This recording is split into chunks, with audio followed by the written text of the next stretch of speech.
Hello, writer pals. Welcome to How Do You Write, episode number 3. And we are with Adrienne Martini today. We'll get into that in a moment. Just a little bit of an update on my end. My wife lost her job, so that is going to be fine. There's a bunch of great things about that. Number one being that she hated that job. So she's going to be much happier in the job that she finds. Can't wait for that. However, if you know me at all, you know that I don't wait for things to happen. I like to get up and make things happen. And sometimes that can be a little bit problematic. But what has been great about being self-employed is that when I wake up at midnight I wouldn't call it a panic attack, more like a worry storm. Yeah, it's a worry storm.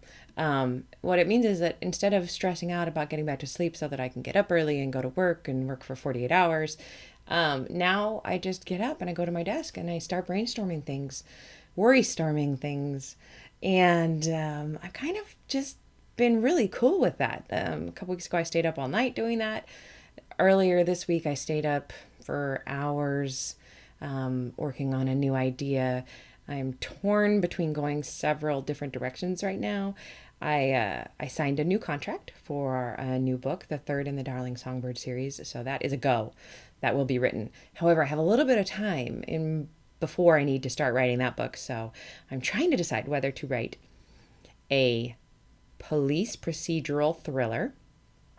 Awesome, fun. I can totally do that. Plus, with the dispatching experience, I could finally use it. It's not something I could ever use when I was 911. I've been waiting to use it. But that's not a safe bet. I don't write thrillers. I don't know if my agent could sell a thriller. I don't know what the thriller market will look like when I'm done writing it. So the other thing I'm thinking about writing is some serial, very sexy cliffhanger kind of books.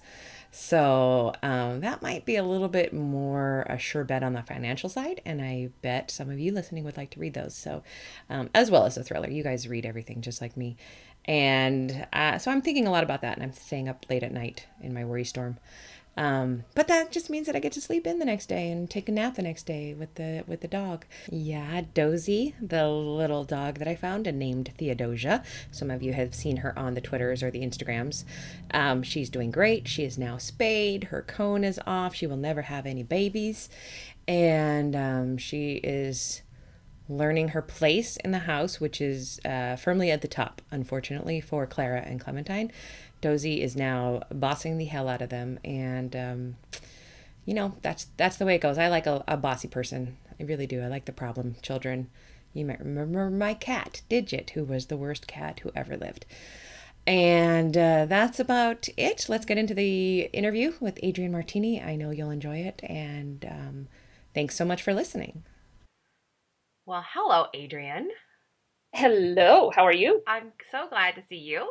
Let me give you the listeners a bio on you. Adrienne Martini writes nonfiction, including a memoir about knitting a complicated sweater that's called Sweater Quest.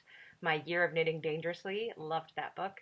And she wrote a book about Appalachia, insanity, and families, but it's funny, and it's called Hillbilly Gothic, a memoir of madness and motherhood. I also loved that. They were both published by the Free Press. Other works of hers include Two Kids, a passel of nonfiction pieces on everything from tofurkey to poop. She writes and edits the alumni magazine at SUNY Oneonta, and she writes a column for Another Mother Runner online. Let me say that again, Another Mother Runner. So welcome, Adrienne. Thanks so much for being on the podcast. Oh, thanks for having me. No, absolutely. This podcast is about process because writers love to hear about and talk about process. I'm always disappointed when I don't get that question when I'm in an audience and the question doesn't come up. So I would like to ask you, what is the best time of day for you to write? Generally, well, let me preface this with, I worked for a newspaper for 10 years before I really started writing. So, you reach a point where you can't really have favorite times of day or favorite places or anything like that, because there's always the deadline and it's always waiting and it just kind of hovers out there waiting for you. Or you have an editor who shows up in your doorway and goes, "Hey, yeah, we're waiting on you." So you kind of start to be slightly less um, delicate, flowery about the whole thing. You Yeah. just are like, I have a job and I have to sit here and I do my job. For things that I'm writing more for me, I tend to write better kind of mid morning Hmm. because I've gotten up, had some coffee, walked around a little bit, done my normal, hour and a half of farting around online, trying to convince myself that it's really time to actually buckle down and get some work done. The daily battle. Um, the daily battle.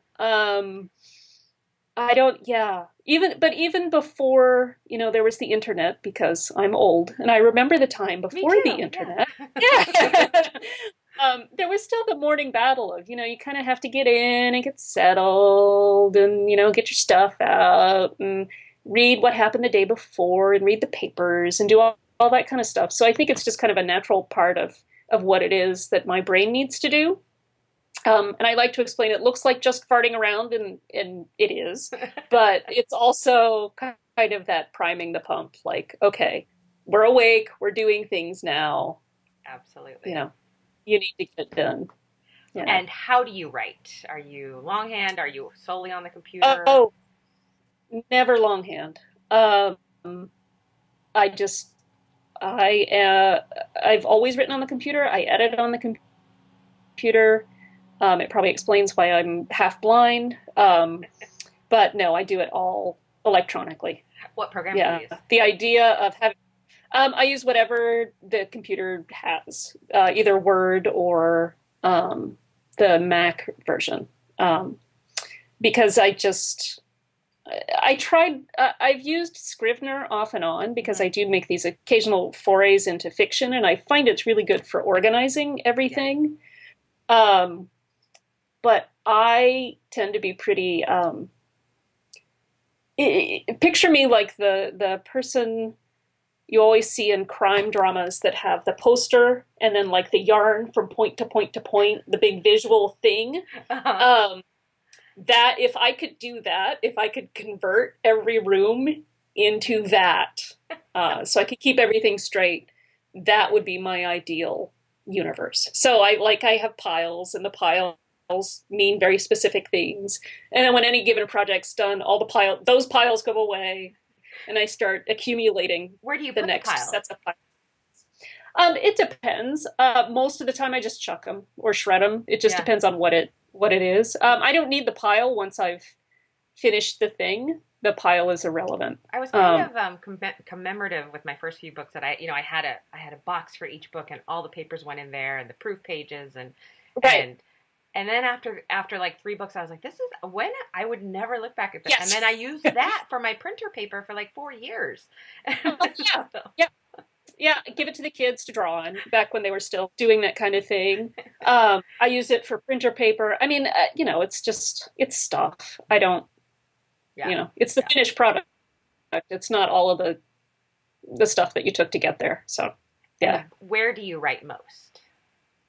Um, now that I work for the alumni magazine. So I have an office in the Ooh, an alumni office. office. I know it's crazy, right? I still do have a home office, but anymore, most of my writing happens in that office. Yeah. And there's like upside and downside to it. The upside is if I'm there, um, my brain goes, "Oh, we're working now. This is Hmm. work time." Right. Whereas at home, you're kind of like, well, maybe I'll start the laundry and maybe I'll make dinner and maybe I'll organize this pile and maybe I'll do this and that. And also, I have two kids and they're older now and much more able to kind of fend for themselves and they understand what a closed door means. Um, but it's still another distraction. And there's a dog here and two cats, and it's always fun to go annoy the cats, and it's always fun to, take the dog for a walk. So, um, I found having an office that is not in my house is Yeah. really helpful. Yeah. I go to the cafe a lot, but lately I've been here at the home office a lot, which I'm Yeah. liking, but Oh, they're, I'm surrounded by animals right now. So, yes, yes. And the cafe I just found too distracting. Like going to a yeah. coffee shop or something, I'm just like, oh, look, all these people. Maybe I'll look at all these people, and more people are coming in and more people are leaving. And oh, look, it's raining. And, it was too much. And what secret writing tip of awesomeness did you discover the hard way? Um, I discovered that you really can't wait for inspiration. You just can't. You're never going to feel like it. Uh, Yeah, especially once you get over that immediate, oh, isn't this fun? And then you're like, oh God, I'm only 10 pages in and I'm this done. isn't fun anymore. I'm done. Why am I not done?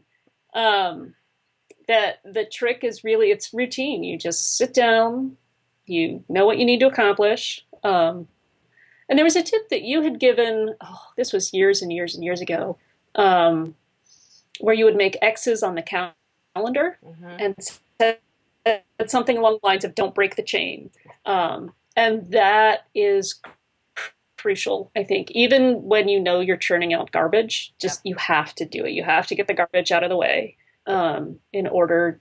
That needs to be written too. And you're never going to feel like, oh my God, today the muse has visited.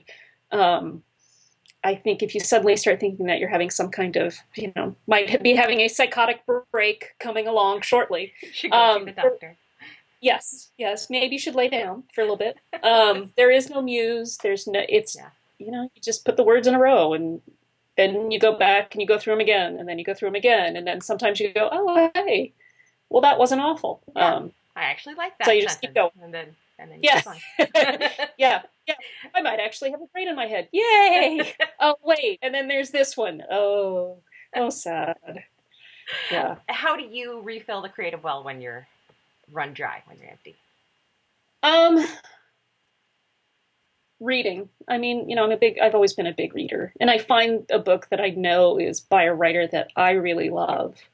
Um, oh shoot, Mary Roach has a new book out. I Um, just saw her speak the other night. she's amazing. Yeah. I've gotten to interview her a couple times now, and she will answer any question. She will answer Mhm. any phone call because she's like, that's what I do all day too. And I get my best material because I call this gastroenterologist who nobody ever talks to, and he took my call. So, but reading her work is always enlightening and it's always hysterical, and she's always willing to put herself. Um, if there is a person who's being made the butt of a joke, it's always her. Yes. She's always Yes. like, "I'm going to do this silly thing, and I know I'm doing a silly thing. Um, She doesn't show that shame that a lot of isn't this people. fun?" Yeah. No, Yeah. no, no, not at all. For listeners, And her new book is called Grunt, and it's about soldiers. And she was talking, and when I saw her speak the other night, she was talking about trying on one of the flak vests, and she looked down yes, and she thought, oh, how I could put my lipstick in this. And then somebody started laughing at her because that's where they put bullets, and yes, it hadn't crossed her mind. She just thought yeah, it was handy. yeah, yeah. One of my favorite Mary Roach bits is her space book, and I can't remember. It's like Packing for Mars. I can't remember the real title of it.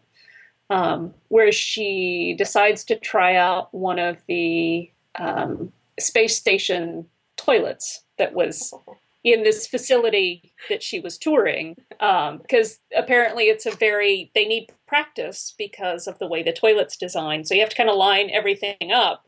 And there's a little camera down there so that you can see that you've lined up all of the bits that you need to line up. And she decides to go try it. Um, and she does there's a whole back and forth with her and the very serious person who was trying to train her on this toilet, who reminded her very forcefully, now, this is just for practice. You don't actually use the toilet. And it's just this whole sequence of exchanges. It's absolutely hysterical. And she's like, there are portions of the anatomy that you just don't want to see projected in front of you on a camera. So, I do yeah. also find inspiration from her, just her fearlessness and her Yes. her willingness to be wrong about things. Oh, Really, really yeah, like that. yeah, yeah. And being wrong and then suddenly going, yep, that was wrong, but I'm going to figure it out. I get that a lot from your writing too. I have definitely seen that in there. You're not scared to be embarrassed about No, screwing up. no, because that's part of the journey. The mistakes are what make it interesting. Any book, if you say, well, I'm going to do this thing. Look, I did this thing. It's a really short book. It's all of the little ins and outs, and it's And all the boring. other stuff that happens while you're trying to do that thing. It's Yeah. totally boring. Yeah. The This might be my other piece of writing advice is there's a band called Blues Traveler, which I'm sure you remember because I we're do. about the same I could age. probably sing all the words to a lot of their songs. Yes. Well, they have a lyric that's something right about a boring play where the hero's always right and nobody expects too much. Yeah. Um, and I always thought, yeah, the hero can't be right, and the hero can't be right all the time, and you have to have higher expectations, Right. Right. and that's what makes it interesting. So, yeah, Oh, I love yep, that. I'm plotting something right now, so okay. I'm taking those words in. Thank you. Okay. And is there anything you would like to plug right now? Would you like to send the listeners to? Yes. So I've been doing a bi-monthly, and I always screw this up. It's every other week. So it's what, bi-weekly? It's every other weekly. It's, I get you. I never know what the right word is, fortnightly That's good. column for Another Mother Runner. Because I am a runner, which is not a thing I ever, ever, ever expected ever to have happen. Um, Ever. And I've run a couple of half marathons, and I decided this year I'm going to do the New York City Marathon. The whole thing? I know the whole thing, all 26.2 miles. Yeah. And this is huge, and this I'm sure many mistakes will be made. But I've been writing about that process as well. So training hasn't really started for that yet, but it's starting imminently. Um, Well, I and will so there be will be reading that. plenty of lessons learned. Oh, well, thank you. I Thank used you. to be a Yeah. runner, and I've given it up for yoga and laziness, really. Yeah. But No, I get I that. did love it. And so is it just anothermotherrunner.com? Yep. Yep. Perfect. And if you go to the site, there are then the little tabs at the top that, go to the blog one, and that'll Perfect. that'll get you there. Awesome. Yeah. I'll be reading, and if you get me to run, I'll be really mad at you. So, Now, I'm not saying everybody has to run. I'm saying you should do something. You should maybe do something, like get up and move around a little bit. But I just enjoy it. And I don't enjoy it. It's like writing. You don't enjoy every minute, but you have those minutes where you're like, wow, this is awesome. And then it goes away again. But yeah. I always enjoy having written, and I always Yes. enjoyed having run. And I pretty Yes. much mostly hate my way through all the rest of it. Yep. Yep. And that's okay. Yeah, That's okay. totally. Totally. It's worth it. Yeah, it is. Thank you so much for being with me today. I really appreciate you being on the podcast. Thanks for having me. All right. Happy writing to you. You too.